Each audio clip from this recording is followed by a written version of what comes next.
we're going to be working with meat, of course, because that's all we're ever going to work with. We're only going to work with meat. Now, we've got our meat ready here. It looks a little suspect, but there's nothing to worry about. It's all very kosher. Very, very. I put it in the bag to keep it nice and moist. We're making steaks today, as you can see behind me. We've already got some chips out. They'll be good with the steak. It's all frozen, of course, and at the end I will tell you where we get our meat from. So stay tuned. I'm gonna go put an apron on, and then we'll start our steak cookout.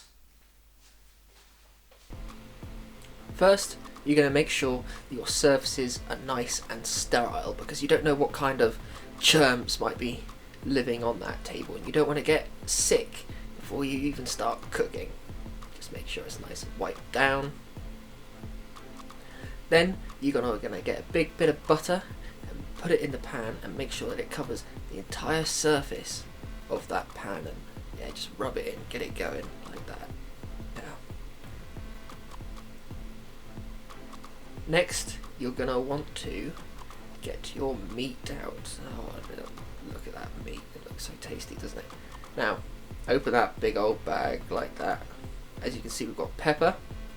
And what we're going to do is we're going to place it down like that.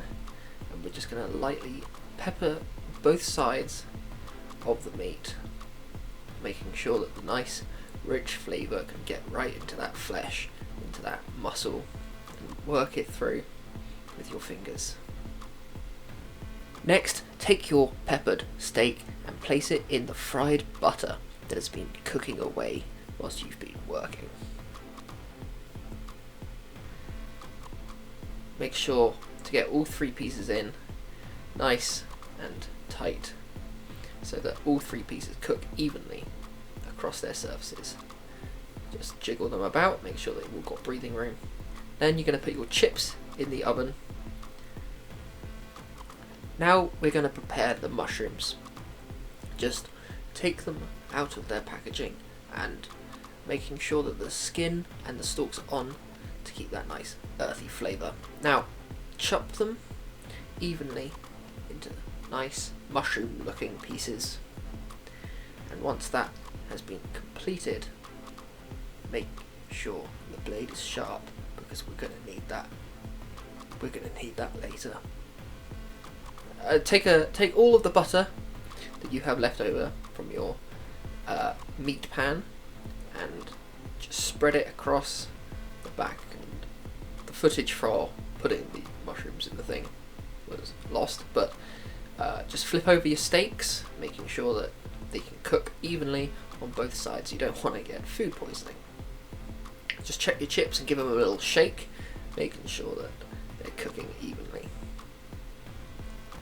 Now, when the steaks are nice and cooked all the way through, take them off the heat and place them on a nice warm plate so that they don't get cold. But keep the pan close at hand, because we're going to need that for the next step. With the leftover juices, put the mushrooms in the steak pan. This will make sure that the juices can cook through and the flavour isn't lost. Just fry those up, making sure that they're nice and well done. Next, take 133 millilitres of brandy and add that to this mix. Then some more pepper, because pepper is what makes this. Take your chips out, because they're probably done by now.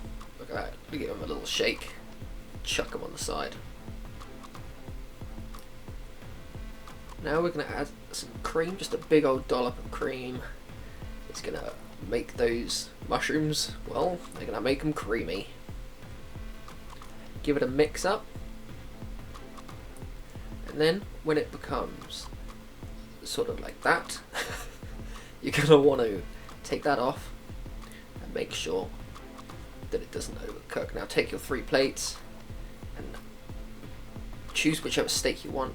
Add in your chips, obviously, because chips and steak. Then add your mushrooms on top of the steak, and all the juices from that may go down onto the chips, giving them a very nice flavour. take your little bowls of salad and place them evenly on each side, and there you have it. You have 3 meals for 3 people. Now let's have a taste of this. It looks delicious, even though the lighting doesn't make it look delicious, but I'm sure it will be. It's the finest cut of all steaks. So, here you go. And there you have it. 3 steak meals for 3 people. Now, the next clip will be me showing you where to get your meat from.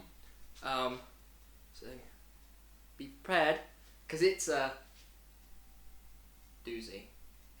This meat can be found in any household, and it's all depending on the amount of family members there are.